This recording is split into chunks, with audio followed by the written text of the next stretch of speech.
नवंबर का महीना धीरे धीरे समाप्त हो रहा है और अब हम लोग दिसंबर की ओर प्रवेश कर रहे हैं। बहुत सारे बच्चे के बीच में एक जबरदस्त तरह का कंफ्यूजन बना हुआ है। एक जबरदस्त तरह का कंफ्यूजन ये बना हुआ है मेरे भाई कि बच्चे बार बार कॉल्स और मैसेजेस करते हैं कि गुरुवर सारे के सारे सब्जेक्ट का स्थिति तो ठीक है, चाहे हिंदी के बारे में चर्चा करें, इंग्लिश के बारे में चर्चा करें, केमिस्ट्री के बारे में चर्चा करें, मैथमेटिक्स के बारे में चर्चा करें या फिर बायो के बारे में चर्चा करें, इस सब का स्थिति तो मिला जुला करके ठीक है मेरे भाई, लेकिन सबसे ज्यादा जो गड़बड़ स्थिति है, सबसे ज्यादा जो पिटिएबल कंडीशन है वो फिजिक्स का है। सबसे ज्यादा दयनीय स्थिति फिजिक्स में है मेरे भाई।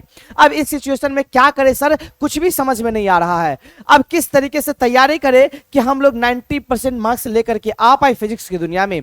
बहुत सारे बच्चे तो यहां तक बोल दिए हैं मेरे भाई कि सर छोड़ दीजिए सब कुछ, मुझे 95% फिजिक्स में नहीं चाहिए, 90% भी नहीं चाहिए, केवल और केवल हम फिजिक्स में पास कर जाए, ऐसा कोई नुस्खा बता दीजिए। मेरे प्यारे साथियों, हिम्मत मत हारना, हिम्मत मत हारना मेरे भाई। मैं फिर से वही बात बोलूंगा, रख हौसला वो मंजर भी आएगा, प्यासे के पास चलकर समंदर भी आएगा, थक कर ना बैठ ए मंजिल के मुसाफिर, मंजिल भी मिलेगी और मिलने का मजा भी आएगा।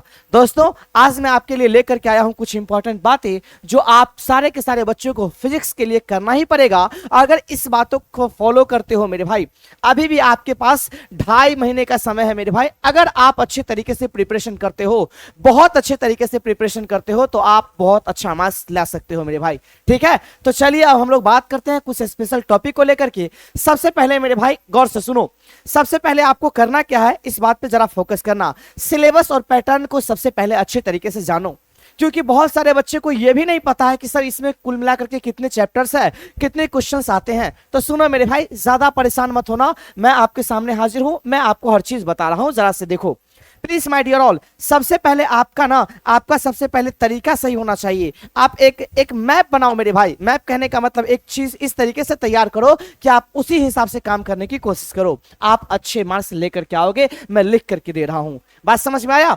तो सबसे पहले बात कि सर सिलेबस और पैटर्न के ऊपर हम लोग जिक्र करेंगे तो ज्यादा बेहतर होगा। इतना आप सब लोग अच्छे से जानते हो कि सर आपके जो फिजिक्स है ना, वो बेसिकली 100 मार्क्स से पूछे जाते हैं। इसमें तो किसी भी बच्चे को कोई शक नहीं होगा, कोई दिक्कत नहीं होगा। जब हम बात करते हैं इस 100 मार्क्स को लेकर के गुरुजी, तो इसको बेसिकली मैं 2 पार्ट्स में डिवाइड करता हूं। एक तो उसको बोलते हैं मेरे भाई जो लिख करके आपको एग्जाम में आना पड़ता है, इसको मैंने लिखा रिटेन। और दूसरा वो होता है मेरे प्यारे साथियों, दूसरा वो है जो कि आपके एग्जामिनेशन में एक चीज होता है, आप लोग जानते हो, प्रैक्टिकल, जानते हो ना।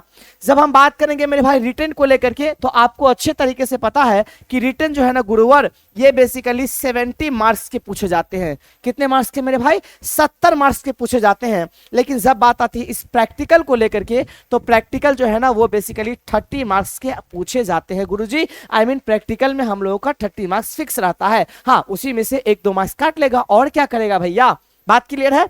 जब हम बात करते हैं मेरे प्यारे साथियों इस 70 मार्क्स को लेकर के, तो एक चीज और मैं बता रहा हूं, जरा सा नजर डालो। इस 70 मार्क्स को भी मैंने 2 पार्ट्स में डिवाइड किया। एक तो होता है मेरे भाई ऑब्जेक्टिव सेक्शन, कौन सा? आप बोलोगे ऑब्जेक्टिव सेक्शन। और दूसरा होता है मेरे भाई जिसको हम लोग बोलते हैं subjective part, that means subjective section. इतनी बातें क्लियर है? जब हम लोग बात करते हैं मेरे प्यारे साथियों इस ऑब्जेक्टिव को लेकर के, प्लीज माय डियर ऑल जरा गौर से सुनना। जब हम लोग बात करते हैं इस ऑब्जेक्टिव को लेकर के, तो ऑब्जेक्टिव की संख्या, गौर से सुनो, ऑब्जेक्टिव की संख्या, मैं फिर से बोल रहा हूं, ऑब्जेक्टिव की संख्या बेसिकली रहने वाली है 70। कितनी? 70। लेकिन इसमें से आपको काट करके, छांट करके, बांट करके केवल और केवल बनाना कितना है मेरे भाई? तो आपका जवाब होगा कि सर जी 70 में से हम लोगों को केवल और केवल 35 बनाना है। ऑब्जेक्टिव रहेगा कितना? तो आप बोलोगे सर रहेगा 70, उसमें से बनाना कितना है मेरे भाई? तो आपका जवाब होगा कि गुरुवर उसमें से बनाना है केवल और केवल 35। जो जो आपको आसान लगेगा वही सब बनाना है। अब किस तरीके से तैयारी करेंगे वो मैं आपको बताऊंगा, पहले सिलेबस के ऊपर और पैटर्न के ऊपर जिक्र करना बहुत जरूरी है। आगे देखो, जब हम बात करते हैं मेरे प्यारे साथियों इस सब्जेक्ट को लेकर के, आई मीन सब्जेक्टिव को लेकर के, तो मैं आपको जानकारी के लिए बता दूं मेरे प्यारे साथियों, ये जो सब्जेक्टिव है ना, ये भी बेसिकली पूछे जाएंगे 15 मार्क्स के। कितने मार्क्स के मेरे भाई? सॉरी 35 मार्क्स के है, ठीक है, सॉरी मेरे भाई। अब मेरे भाई इस सब्जेक्टिव में भी 35 मार्क्स किस किस चीज से होगा? सो देखो भैया, 2 नंबर वाला जो क्वेश्चन है ना, वो बेसिकली आपको 10 को बनाना रहेगा, यानी टोटल देगा 20 और उसमें से काट करके, छाट करके, बांट करके बनाना रहेगा केवल और केवल 10। और 10 बनाओगे, एक क्वेश्चन रहेगा 2 मार्क्स का, तो 10 क्वेश्चन रहेगा मेरे प्यारे साथियों 20 मार्क्स का। इस बात को दिमाग में डाल लेना। बात क्लियर है? अब एक चीज और एक लॉन्ग क्वेश्चन आएगा मेरे भाई, जिसको हम लोग डेरिवेशन करके भी बोल सकते हो या फिर इस तरीके से। तो एक क्वेश्चन पूछा जाएगा 5 नंबर का और कुल मिलाकर के 3 क्वेश्चन बनाना रहेगा मेरे प्यारे साथियों, यानी 15 मार्क्स यहां से आपके फिक्स हो जाते हैं। बात क्लियर है? तुम्हारे दिमाग में एक बात आएगा कि सर फिक्स कहां, ये तो बहुत ज्यादा कंफ्यूजन में है सर, कुछ नहीं समझ में आ रहा है कि क्या करे। तो ये बेसिकली आपके सामने मैंने सिलेबस रख दिया एक तरह से, और कहीं ना कहीं एक तरह से मैंने पैटर्न आपके दिमाग में डाल दिया। केवल इतनी बात याद करके चलना मेरे भाई कि बनाना उतना ही है जितना जरूरत है, बहुत ज्यादा परेशान होने की जरूरत आप लोगों को बिल्कुल भी नहीं है मेरे भाई। इस बात को दिल और दिमाग दोनों में अच्छे से डाल लेना। बात क्लियर है? चलिए आगे बढ़ते हैं मेरे प्यारे साथियों। अब हम लोग दूसरे पॉइंट की ओर मूव करते हैं, जरा सा नजर यहां पे डालो। दूसरा पॉइंट आपके सामने ये है, क्लास नोट्स को अच्छे से पढ़े। मेरे भाई आप कहीं ना कहीं क्लास किए होंगे, चाहे आप ऑफलाइन क्लास किए होंगे, चाहे आप ऑनलाइन क्लास किए होंगे, लेकिन क्लास तो जरूर किए होंगे ना। जो अगर आप क्लास किए हो मेरे भाई, तो टीचर के द्वारा कुछ ना कुछ क्लास में नोट्स बनाए गए होंगे।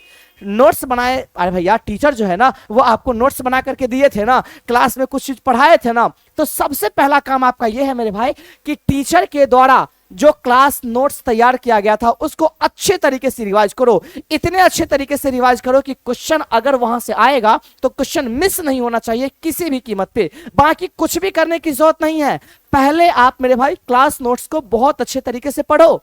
बात क्लियर है भैया?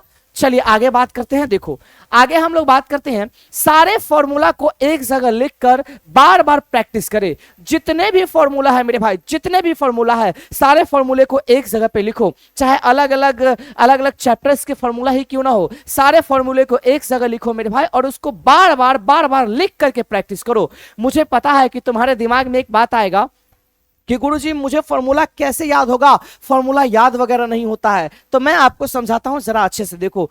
फॉर्मूला को याद करने का सबसे अचूक तरीका मैं आपके सामने लेकर के आया हूं, इसको देखो मेरे भाई। चैप्टर वाइज न्यूमेरिकल्स बनाए जो पूछा जा चुका है। अच्छा, मतलब प्रीवियस ईयर जितने भी क्वेश्चंस पूछे गए हैं न्यूमेरिकल, सारे के सारे न्यूमेरिकल को बनाना स्टार्ट कर दो। जितना ज्यादा आप न्यूमेरिकल्स बनाओगे मेरे भाई, उतना ज्यादा फॉर्मूला आपको याद होते चले जाएंगे। और एक चीज आपसे बताना चाहते हैं, फॉर्मूला को याद करने का एकदम सिंपल सा तरीका है कि आप मैक्सिमम न्यूमेरिकल सॉल्व करो। बहुत ज्यादा डिफिकल्ट न्यूमेरिकल सॉल्व नहीं करने हैं, वही न्यूमेरिकल सॉल्व करने हैं। एक बार फिर से सुनो, वही न्यूमेरिकल सॉल्व करने हैं मेरे भाई जो पिछले साल या फिर कई वर्षों में पीछे पूछा जा चुका है। एकदम हलवा सा न्यूमेरिकल्स रहता है मेरे भाई, बहुत ज्यादा टेंशन लेने की जरूरत बिल्कुल भी नहीं है। क्लियर है मेरे भाई? चलिए आगे बढ़ते हैं मेरे भाई। देखो आगे बात करते हैं, सबसे ज्यादा इंपॉर्टेंट टॉपिक को सबसे पहले पढ़े। अच्छा, यह पॉइंट काफी ज्यादा महत्वपूर्ण है मेरे भाई। जो टॉपिक या फिर जो चैप्टर सबसे ज्यादा इंपॉर्टेंट है, उस चैप्टर पे विशेष तौर पे फोकस करो, उस चैप्टर को सबसे पहले पढ़ो। जैसे अभी आप तैयारी स्टार्ट करोगे तो आपको पता होना चाहिए कि सर कौन कौन सा चैप्टर बहुत ज्यादा इंपॉर्टेंट है, उस चैप्टर को पहले पढ़ो। बाद में पढ़ना है दूसरा चीज, हाँ पढ़ना तो आपको सब चीज है मेरे भाई, लेकिन उस चैप्टर को सबसे पहले उस चैप्टर पर अटैक करो जो बहुत ज्यादा एग्जाम के लिए रिलेवेंट है। जैसे मेरे भाई मैं आपको बताना चाहता हूं कुछ टॉपिक। देखो जब हम बात करेंगे मेरे भाई इस ऑप्टिक्स को लेकर के, आपको पता है ना, ऑप्टिक्स के बारे में आपको पता है, इसको आप बहुत अच्छे तरीके से पढ़ो मेरे भाई। ऑप्टिक्स को अगर आप पढ़ लेते हो ना तो पास तो आप यहां से हो जाओगे। ऑप्टिक्स पे विशेष तौर पे अगर फोकस कर लेते हो मेरे भाई तो पास हो जाओगे यार। मैं फिर से बता रहा हूं, ये काफी ज्यादा इंपॉर्टेंट टॉपिक है। बात समझ में आया? इसके बाद हम बात करते हैं मेरे प्यारे साथियों इलेक्ट्रोस्टैटिक्स। इलेक्ट्रोस्टैटिक्स के बारे में चर्चा किया जाए मेरे भाई तो ये भी टॉपिक काफी ज्यादा इंपॉर्टेंट है, इसको भी अच्छे तरीके से पढ़ लो। क्या दिक्कत है मेरे भाई, अभी टाइम काफी है, अगर अभी से भी मेहनत करना स्टार्ट करोगे ना तो हर चीज पॉसिबल है डियर, हर चीज पॉसिबल है। इसके बाद अगर हम बात करते हैं मेरे भाई करंट इलेक्ट्रिसिटी, ये भी चैप्टर काफी इंपॉर्टेंट है और आपके बोर्ड के एग्जाम के लिए मेरे भाई बहुत ज्यादा हार्ड भी नहीं है, बहुत ज्यादा इजी टॉपिक है। और मैग्नेटिज्म भी पढ़ लेना मेरे भाई, वो भी काफी ज्यादा इंपॉर्टेंट है। बात समझ में आया?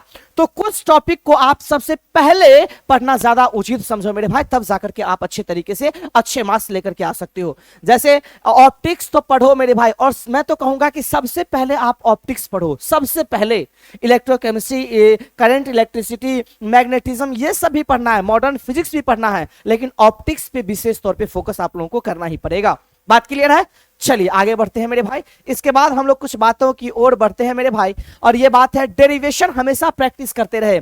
सबसे ज्यादा बच्चों को जो प्रॉब्लम होता है मेरे भाई वो डेरिवेशन में होता है। बच्चे बार बार यही बात बोलते हैं कि सर सब चीज तो मिला जुला करके हो भी जाता है, लेकिन फिजिक्स में सबसे बड़ी जो समस्या है ना वो डेरिवेशन है और न्यूमेरिकल्स है। मतलब डेरिवेशन और न्यूमेरिकल्स में बच्चों को बहुत ज्यादा दिक्कत होता है मेरे भाई। तो क्यों ना डेरिवेशन को अभी से ही प्रैक्टिस करना स्टार्ट कर दे, रेगुलर बेसिस पे दिमाग में रख करके कॉन्सेप्ट वाइज प्रैक्टिस करना स्टार्ट कर देंगे मेरे भाई, तो हर चीज आसान हो जाएगा। और डेरिवेशन तो चुटकी का खेल है मेरे भाई, बहुत ज्यादा मेहनत नहीं करना पड़ेगा। जिसका मैथमेटिक्स अच्छा है ना वो तो ड्राइव अच्छे तरीके से कर लोगे, लेकिन हाँ इसके लिए practice is very much important my dear all. यानी प्रैक्टिस आपको करना पड़ेगा और बहुत अच्छे तरीके से करना पड़ेगा। बात समझ में आया? तो ये सारी की सारी बातें आपके दिल और दिमाग दोनों में छप जानी चाहिए मेरे हिसाब से मेरे भाई।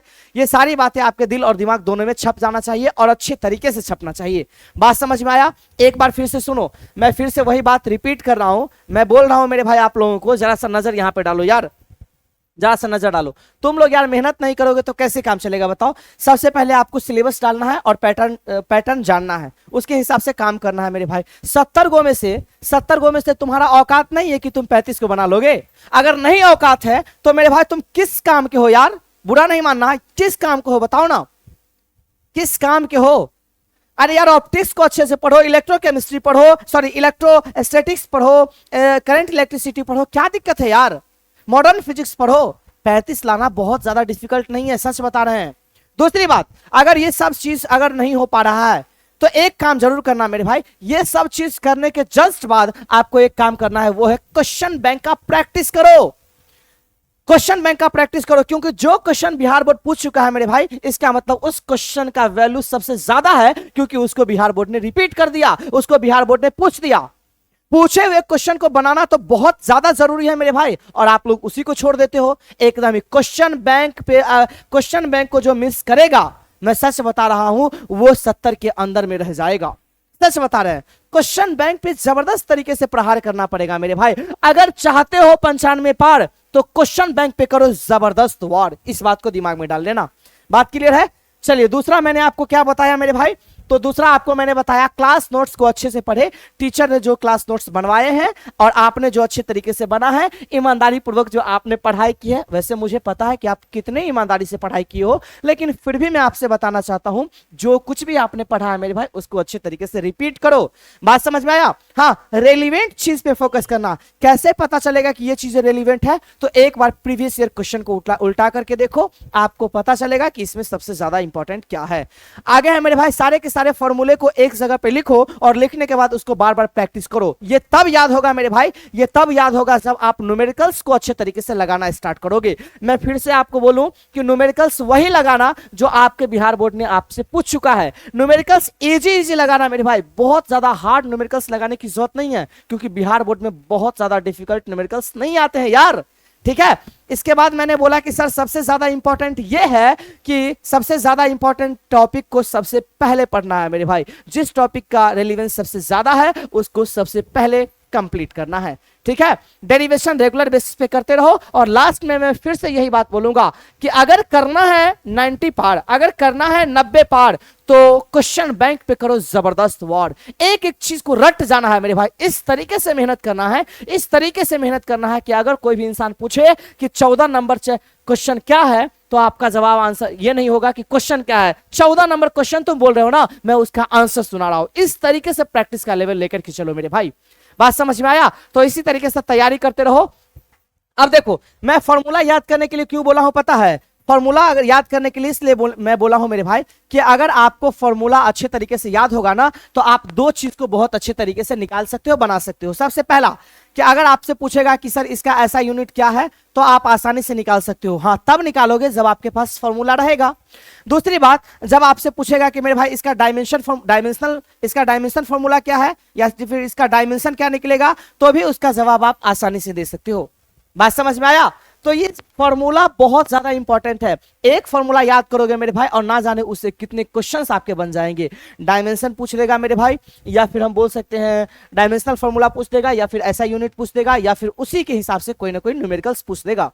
बात क्लियर है? तो अच्छे तरीके से मेहनत करो। जैसे आप लोग कूलम्स लॉ में एगो चीज पढ़े होगे ना कि भैया अगर दोनों सेम चार्ज है तो एक दूसरे को धक्का मारेगा, और दोनों अलग अलग दोनों का कैरेक्टर है तो दोनों एक दूसरे को सटाएगा, दोनों एक दूसरे को चिपकाएगा। अरे भैया ये तो इंसान में भी तो होता है, इंसान में भी तो होता है। लड़का लड़का कभी भी चिपक करके बात नहीं करेगा, लेकिन लड़का और आप समझदार हो, समझदार के लिए इशारा काफी है मेरे भाई।